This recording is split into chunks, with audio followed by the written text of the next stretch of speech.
नमस्कार, मैं हूं राम विश्वकर्मा। आप देख रहे हैं नवभारत टाइम्स। दिल्ली में हुए भीषण ब्लास्ट मामले में अब तक पुलिस के चंगुल में कई आरोपी फंस चुके हैं। इनमें कई पढ़े लिखे हाईली क्वालिफाइड डॉक्टर भी शामिल हैं। इन्हीं आरोपी संदिग्ध आतंकी डॉक्टरों में से एक हैं डॉक्टर शाहीन सईद। ये इस धमाके की मुख्य संदिग्धों में से एक बताई जा रही हैं। डॉक्टर शाहीन सईद को लेकर अब तक कई चौंकाने वाले खुलासे हुए हैं। दुनिया के लिए ये फरीदाबाद की Al Falah school of medical science and research centre में दिन की नौकरी किया करती थी, लेकिन इसका असली कारनामा शुरू होता था शाम को 4 बजे के बाद। एनडीटीवी की एक रिपोर्ट में एक जांच अधिकारी के हवाले से बताया गया है कि डॉक्टर शाहीन के हाथ में अक्सर एक माला रहा करती थी, जिसे इस्लाम में तस्बीह या मिसबाह कहा जाता है। इसके अलावा उसके पास हदीस भी रहा करती थी, जो कि मोहम्मद पैगंबर की शिक्षाओं का एक संग्रह है।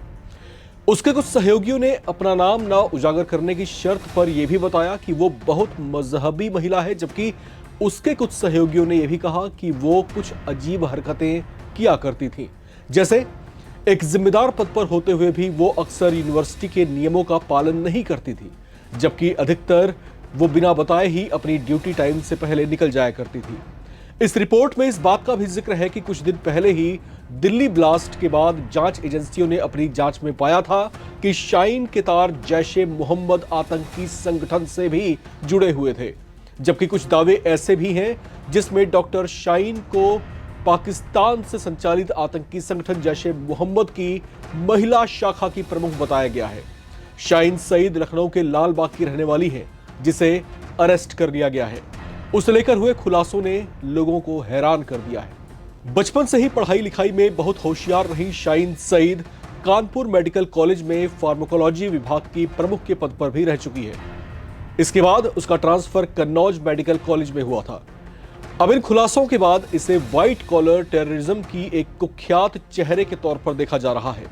शाहीन के साथ साथ आदिल अहमद और मुजम्मिल शकील नाम के 2 संदिग्धों को भी अरेस्ट किया गया है। इनके पास से पुलिस ने गोला बारूद, assault rifle, Swift Dzire car और ब्रेजा कार भी बरामद की है। पुलिस ने शकील के घर से करीब 3000 किलो विस्फोटक भी जब्त किया था। अगर इसका भंडाफोड़ न किया होता तो ये किसी और भी खतरनाक मंसूबे को अंजाम दे सकता था।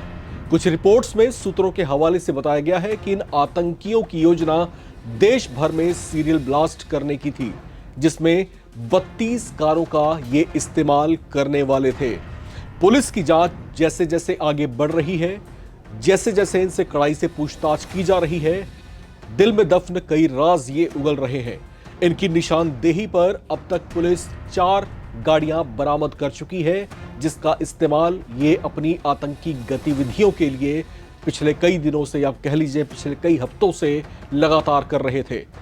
पुलिस के सूत्रों के हवाले से जो बातें और जो चर्चाएं जिस चीज को लेकर के छिड़ी हुई हैं इस समय पूरे देश में, ये कहा जा रहा है कि अपने बड़े आतंकी मंसूबे को अंजाम देने के लिए ये 32 कारों का इस्तेमाल करने वाले थे, जो देश के अलग अलग राज्यों में जिनकी गतिविधियां बढ़ती और फिर ये किसी सीरियल ब्लास्ट की योजना भी बना रहे थे। इस तरह की भी चर्चाएं हैं। यह भी कहा जा रहा है कि 6 दिसंबर जिस दिन बाबरी को विध्वंस किया गया था, उस दिन ये देश में एक बड़े आतंकी घटनाक्रम को अंजाम देने वाले थे। ये भी चर्चाएं हैं कि ये देश भर में सीरियल ब्लास्ट करने की योजना बना रहे थे, लेकिन देश का जो इंटेलिजेंस है, सुरक्षा एजेंसियां जिस तरीके से काम कर रही थी, उसके इंटेलिजेंस के जो इनपुट आए उसमें ये फंस गए। ये खुलासा हुआ उसके बाद जैसे ही पुलिस ने गुड़गांव, सहारनपुर, जम्मू कश्मीर और हरियाणा के ही जो है फरीदाबाद में जब दबिश देनी शुरू की, तो वहां से 2900 किलो जो है विस्फोटक सामग्री बरामद की गई। इस खुलासे के बाद ये चर्चाएं भी जोर पकड़ रही हैं कि हो सकता है कि दिल्ली में जो धमाका लाल किले के सामने हुआ, असल में वो किसी बौखलाहट का नतीजा हो सकता है।